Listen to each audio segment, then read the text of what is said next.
Hi Trail and Summit, I'm Kat. And I'm Aaron. And this is our bus Stu. Let us show you around.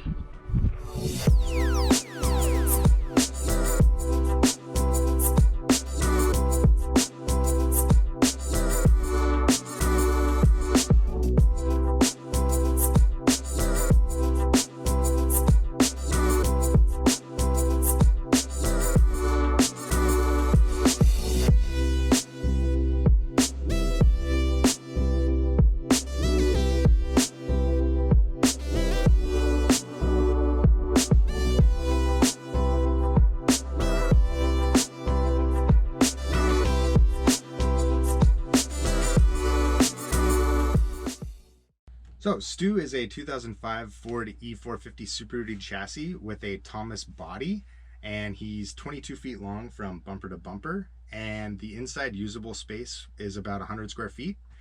And he has the 6-liter diesel engine, and we get about 10 to 12 miles per gallon depending on hills, wind, and road surface conditions. That's right. And we bought Stu from Craigslist in Washington State in August of 2017.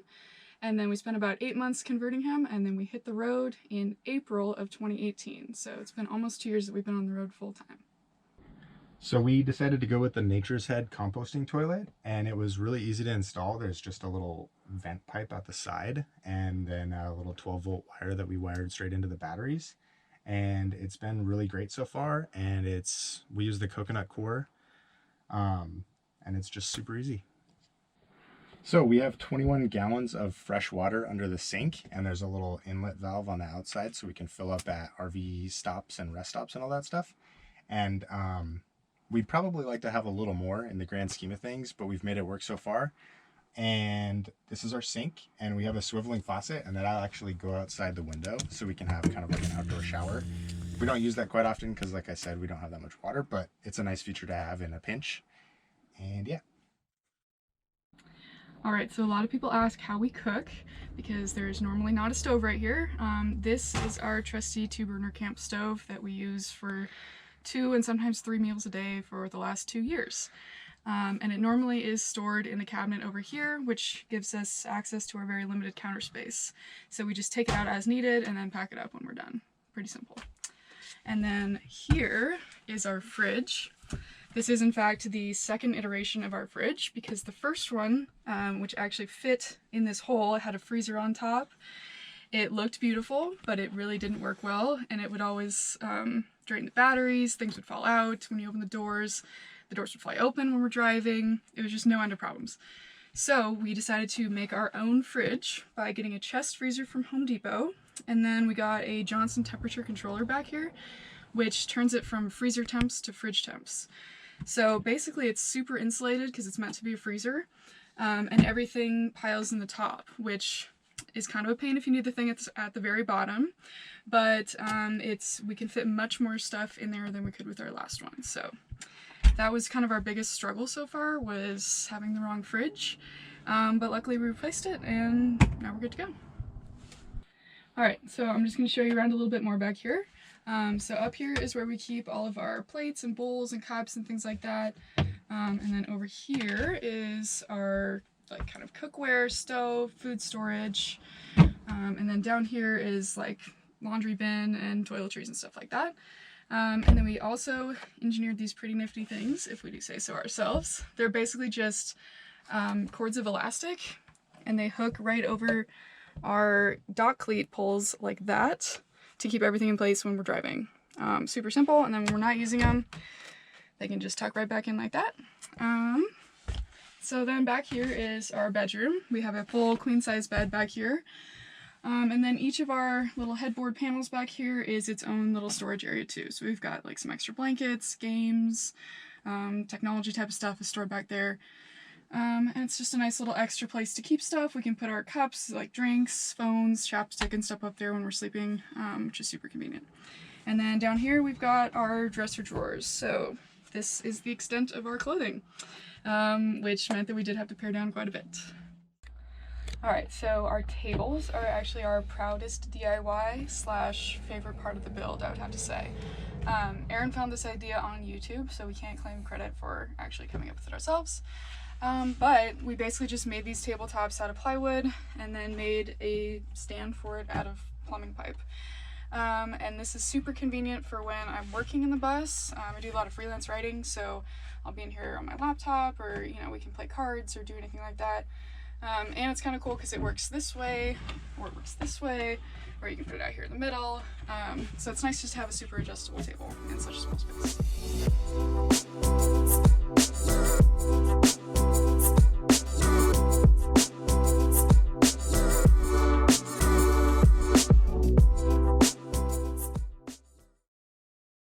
So we decided to make our couch pretty long in case we had friends sleep over or whatever. That's only happened once, but it's super nice for storage. So up here we have some dry food and extra like bigger boots and bulkier winter jackets and things like that. And then this is mostly just dry food storage. And then back here is all of our solar battery setup. So on the roof, we have two 160 watt Renogy panels, and so 320 watts total. And that goes into our EPEVER MPPT 40 amp charge controller. And then that goes into our battery bank, which is three 100 amp hour sealed AGM batteries. And then we have a 1500 watt inverter. It's just kind of a basic one from Amazon, but it's worked great for the last 2 years. And then that just brings us to a few outputs. We didn't really want to wire in outlets everywhere since it's such a small space anyway, so that's actually been a pretty nice little central hub for everything. All right, so we also wanted to talk about some of the biggest challenges and rewards of living on the road. So Aaron's going to tell us about our biggest challenges. So I'd probably say the main thing is just finding a spot to sleep at night where you feel safe and welcomed. Welcomed, yeah, where you're not going to get a knock on the window at like 2 in the morning. Luckily, we haven't had that happen yet. We have had to move, but luckily it wasn't in the middle of the night, so that's nice. Mm-hmm. Also, we haven't ever paid for camping in almost 2 years, which is super nice. Sometimes it means we're in Walmart parking lots, but you do what you got to do. And most of the time we're on BLM land or national forests, so you get the perfect combo of like somewhere that you feel relatively safe and that's beautiful views. And also I'd say, besides finding places to park, finding water is hard too. Sometimes. Yeah. Sometimes hard. At the first couple months we were on the road, we didn't know about the water fill-ups at like grocery stores. And that's like super cheap because it's usually only like 20 to 40 cents a gallon. Mm-hmm. And it's, yeah, we've posted some things about filling up like that, and it doesn't really take too long, but yeah. And so some of the best rewards of living on the road for us have been basically having free time to do what we want. We were living in Seattle and both working full-time jobs, and then we both were in like music groups, so we would have stuff on the weekends and all summer and stuff like that. So we just never had time to spend even together, let alone to like go travel or do any of the things that we wanted to do. So for us, it's been super rewarding just to be able to spend time together and to travel the United States. I mean, like we had barely even explored our own state, let alone the rest of the country as adults, So that's definitely been one of the biggest rewards for us so far. So the majority of our storage is underneath our bed, and it's super nifty to have. We have all sorts of stuff from climbing gear in this bin to skateboards to slack lines that are super hard and we rarely ever use, but it's fun to have. And then behind that, it's kind of like a U shape because from the inside there's those drawers on that side. But on this side of the U is paddle boards and stuff. And then on this other side is like my little suitcase drum set and tools and extra water and everything.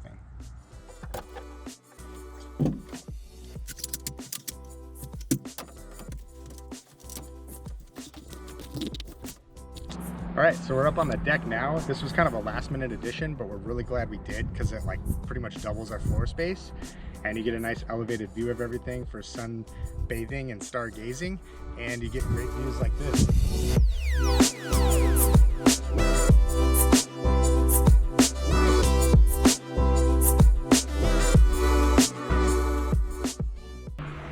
All right guys, thanks so much for touring Stu. We'll see you on the road.